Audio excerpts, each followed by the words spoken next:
Hello, j'espère que tu vas bien aujourd'hui. Je voulais te parler des croyances limitantes. Les croyances limitantes, c'est pas un sujet qui est hyper sexy lorsque tu entends ça comme ça, mais tu t'es déjà posé la question de comment ça se fait que lorsque toi tu vis quelque chose, lorsque toi tu vois quelque chose, ben, il y a quelqu'un qui peut le percevoir différemment. Comment tu peux, toi, être affecté par une blague alors que quelqu'un ne l'est pas? Comment est-ce que toi tu peux te mettre en colère beaucoup plus facilement alors que d'autres personnes, en fait, sont beaucoup plus calmes? Comment est-ce que toi, tu peux être affecté par le regard des autres et d'autres personnes non? Tout ça, c'est lié à des croyances. Et ces croyances-là, en fait, toutes les croyances que tu as, elles sont liées à ton vécu. Et ce vécu t'a créé des blessures. Ces blessures émotionnelles-là, eh bien, c'est ça qui fait que toi, à l'heure actuelle, tu vas développer des croyances spécifiques en fonction de ces blessures-là. Ça veut dire que tu vas voir le monde en fonction des lunettes que tes blessures t'ont données. Et tu vas voir que beaucoup de personnes autour de toi vivent la même chose en fonction de qui ils sont. Peut-être qu'aujourd'hui, tu ne sais pas en fait pourquoi les gens sont comme ça. Tu ne sais pas pourquoi toi tu es comme ça, mais grâce à cette vidéo, tu vas pouvoir comprendre pourquoi tu fonctionnes comme ça et ce qu'est une croyance pour pouvoir te libérer un peu plus l'esprit.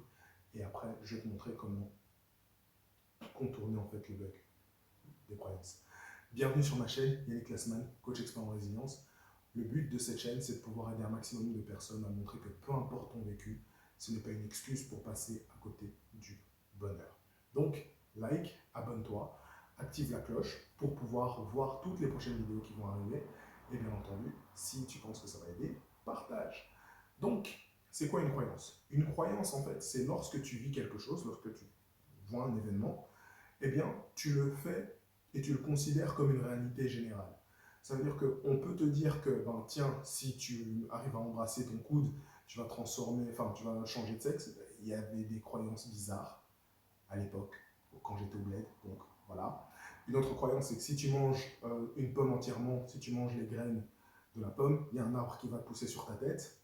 Tu vois, ça sont des trucs un peu débiles qu'on racontait quand on était petit. Mais maintenant, si tu manges pas tes légumes, tu vas pas devenir grand. Tu vois, si tu manges de la viande, tu vas être fort comme un bœuf. Tu vois, ça sont des croyances, mais ce sont des croyances qui sont un peu plus populaires. Mais maintenant, je vais te prendre un peu un autre exemple de croyance. C'est mieux vaut penser que tu vas rater, comme ça tu vas être plus content lorsque tu vas réussir. Ça, c'est une des croyances que beaucoup de gens peuvent développer lorsqu'ils sont dans leurs examens, etc. Ou bien, mieux vaut se préparer au pire, comme ça t'as que le meilleur. On ne sait jamais de quoi demain sera fait. Ou bien tu peux te dire que tomber amoureux, c'est dangereux. Pourquoi? Parce que tu as déjà eu des déceptions amoureuses. Tu vois, et donc tu dis que tu as peur de t'engager. Tout ça, pourquoi? Parce que tu as vécu une rupture. Cette rupture t'a fait tellement mal que ton cerveau il a développé un mécanisme de défense pour te dire ah, attention, relation amoureuse est égale danger. Et en fait, les croyances, c'est quelque chose qui sont mis en place pour te protéger d'un danger que tu as dans ton subconscient. Et en fait, plus tu as certaines blessures comme une rupture, plus tu vas te sentir trahi, plus tu vas te dire pour éviter la trahison, je vais éviter de me mettre dans une situation où je pourrais me faire trahir. Ok?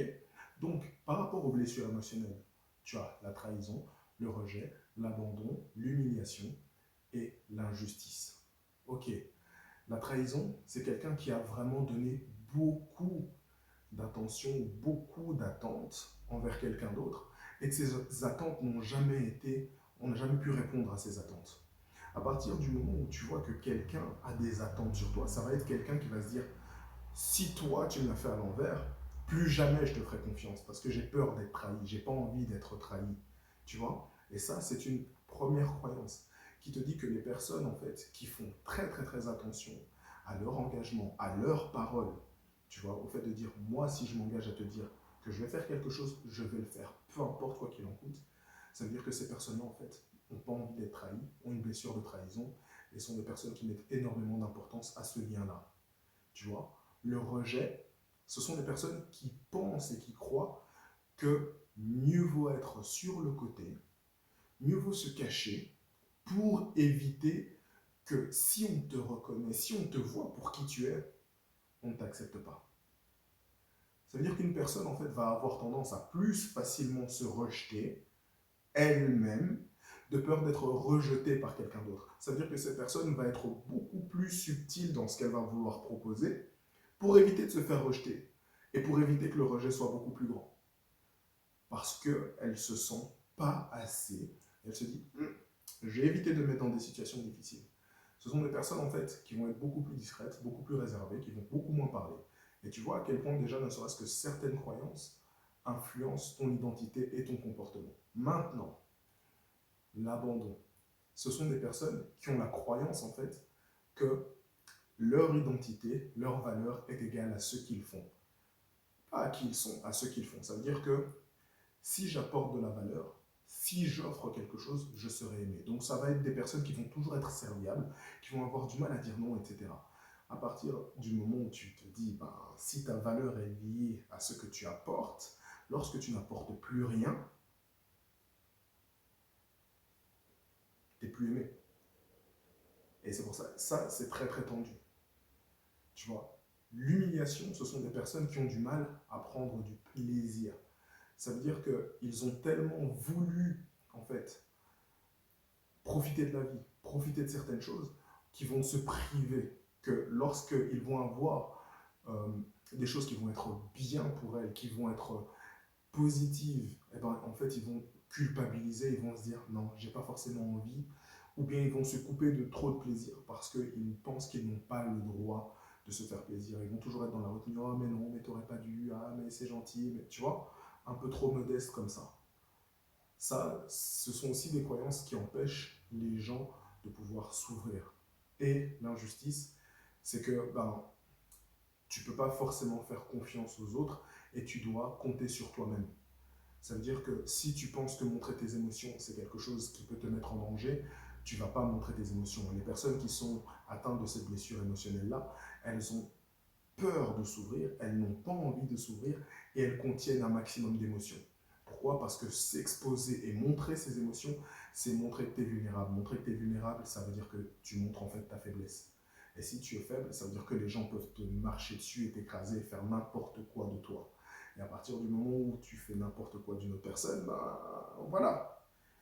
Donc, mieux vaut être fort, mieux vaut pas montrer ses sentiments, mieux vaut pas se montrer faible pour pas se faire écraser. Et donc, difficile de se connecter émotionnellement avec des gens comme ça. Et donc, voilà pourquoi on a des croyances, parce que lorsque tu regardes tout ce que tu vis, ton cerveau, il va te dire, si tu as envie de survivre, tu dois comprendre comment ça fonctionne.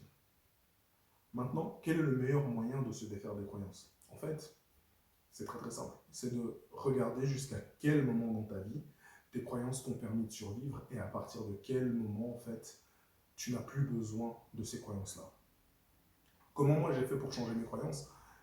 Étant donné que je suis orphelin et que la plupart des personnes dans ma famille en fait sont décédées, j'ai développé la croyance que demain sera pire. Ça veut dire que si je m'attache à des personnes, j'avais peur que ces personnes-là en fait partent du jour au lendemain et m'abandonnent, d'où une blessure d'abandon. Ce qui veut dire que pour me sentir aimé, parce que j'ai jamais eu d'amour inconditionnel, j'offrais et je mendie un peu d'amour en disant voilà, je fais des cadeaux, je fais des attentions. J'ai appris en fait à devenir quelqu'un de très très convivial, qui apprend à faire rire, qui apprend à mettre les gens à l'aise pour pouvoir justement avoir ça.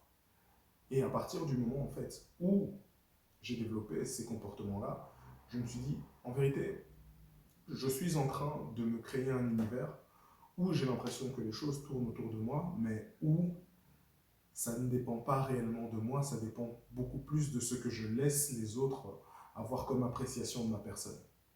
Ça veut dire que demain sera pire. Demain peut être pire, mais demain peut être meilleur aussi. Ça veut dire que si je choisis que demain sera pire, c'est parce que j'ai peur d'être blessé. Mais je peux choisir que même si demain va être pire, demain peut être meilleur. C'est pas parce qu'il y a quelque chose de négatif qui va arriver que ça peut m'empêcher de vivre quelque chose de positif. Parce que, en fait, si tu comprends la peur qu'il y a derrière cette croyance, tu comprends comment la désamorcer. Tu comprends que si tu te dis que tout le monde ne peut pas être aussi exigeant que toi par rapport à sa parole, tu vas être plus indulgent.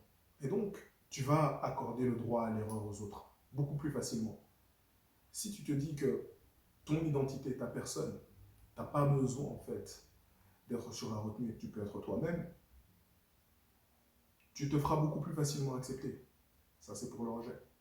Pour l'abandon, si tu te dis que tu as aussi le droit de recevoir sans être obligé de donner en premier, tu vas pouvoir te dire, ok, j'ai le droit aussi, moi, de recevoir des choses. Tu peux te dire aussi que tu as le droit de te faire plaisir, que tu as le droit d'avoir le bonheur, que tu as le droit de faire des choses qui sont épanouissantes et que tu n'as pas besoin d'être dans la retenue par rapport à l'humiliation. Et tu peux te dire que montrer tes émotions, vivre tes émotions, t'ouvrir aux gens, te montrer vulnérable, c'est pas un signe de faiblesse. Parce que, tu vois, il y a des gens qui soit cachent les choses ou soit font face aux choses qui leur font de la peine, qui leur font du mal.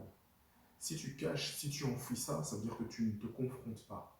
Si tu ne te confrontes pas, tu ne gagnes pas.